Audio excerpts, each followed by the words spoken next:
Welcome back to the channel. I'm Colin, and this will be a comparison/review of the Twistura D-Major and D-Minor IEMs. The D-Minor here retails for around $30 at the time of this video, and the D-Major, which is the more expensive one out of the two, retails for around $45. Let me introduce you to the IEMs here. As you can see, I've already unboxed and tested them.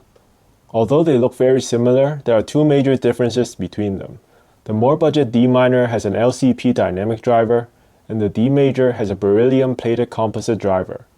Both IEMs have a zinc alloy bottom shell, but on the D-Major the top shell is also zinc alloy, while the D-Minor has a plastic top shell. The Major feels a bit heavier, but the shape of the shells are exactly the same. Both IEMs have a more futuristic and industrial design to them.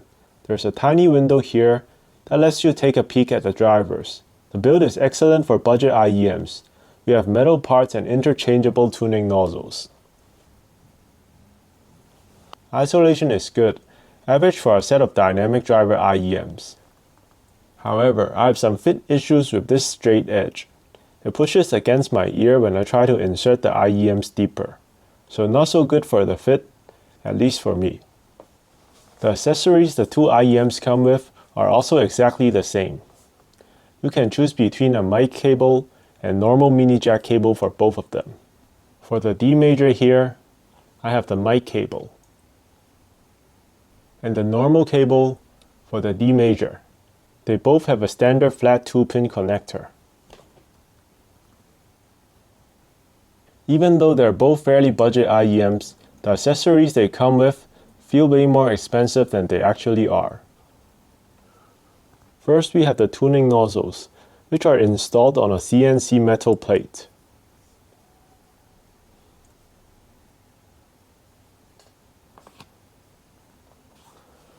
There's a basic pouch for both IEMs. They both come with a basic dongle deck, which is a great touch, especially for budget IEMs. We also have 6 pairs of silicone tips. They are very soft, stretchy, and feels very high quality. Not the cheap and hard stuff you usually get for budget IEMs. Before we talk about the sound, let's talk about the tuning nozzles. There are a total of 3 sets, including ones pre-installed.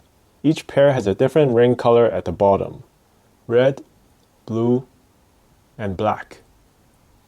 Let's take a look at after sounds measurements for the different nozzles on SquickLink. The red nozzle gives you the most bass and the most tamed and smooth treble. The blue nozzle gives you a more peaky treble and less bass. The black nozzle is the in-between nozzle. I'm going to review these IEMs with the black pre-installed nozzles. Now let's talk about the tuning. The sound of these two IEMs are completely different. It's almost completely opposite. Let's take a look at the graph. The D-Minor, the red curve here, has a quite common deep V-shaped curve that we see in more budget IEMs. It has a heavy boost in the mid-bass all the way to the lower mid-range. The upper mid-range follows the Harman curve with a couple of peaks in the treble region, using the stock black tips. The D-Major, the green curve on the other hand, has a tuning that's very similar to the IF neutral target, which is designed to sound neutral and uncolored. You can see that the frequency response is basically flat from the bass to the 1K region. With the stock black tips, the upper mid-range and treble is more aggressive than the IF target, so these will probably appear bright to most people. Let's talk about the sound of the D-Minor first. The D-Minor is a fun-sounding, energetic IEM with deep bass and an overall warm sound. There's a lot of bass quantity in these. The bass is actually quite satisfying. It hits quite deep, though it's not very fast.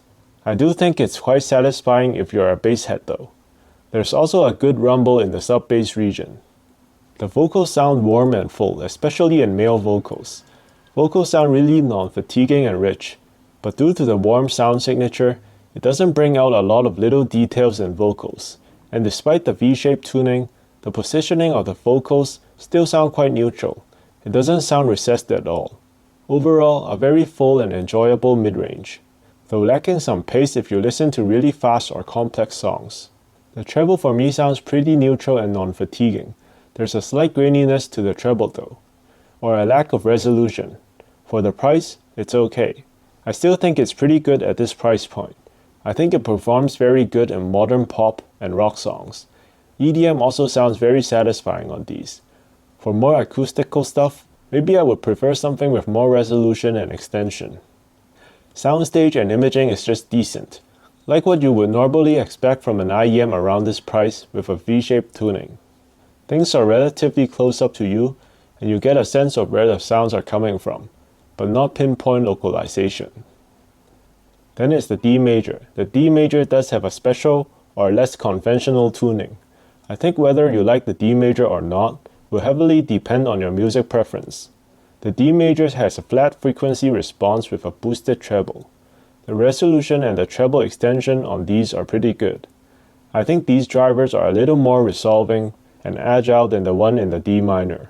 Though for modern music or pop stuff, I find these to be quite fatiguing and bright, especially in the hi-hats and the S sounds in vocals. I think most people will find these bright too.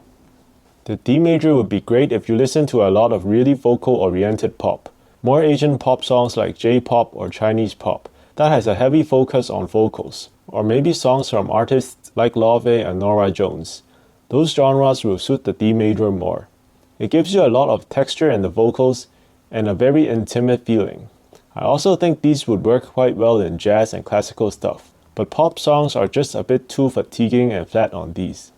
The soundstage of the D major is a step up from the D minor.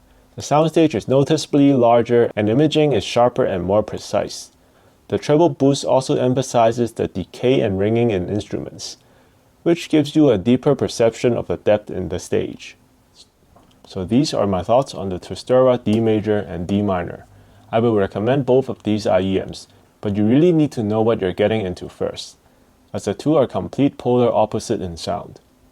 But if you think you will like the sound of them, I think they are great value for the money. The build is awesome, and you get metal parts and swappable nozzles for such a low price. And you even get a dongle DAC included. The value is especially good on the D minor, considering they are only $30. They would also make great gifts for someone just starting in this hobby. So if you're interested in purchasing these, you could use the links below to purchase them. I hope my review or comparison will give you a better idea on how both of these sound. Let me know if you have any questions below. It doesn't have to be about the IEMs. It can be just any general question or comment. Please like and share this video, and thank you very much for watching.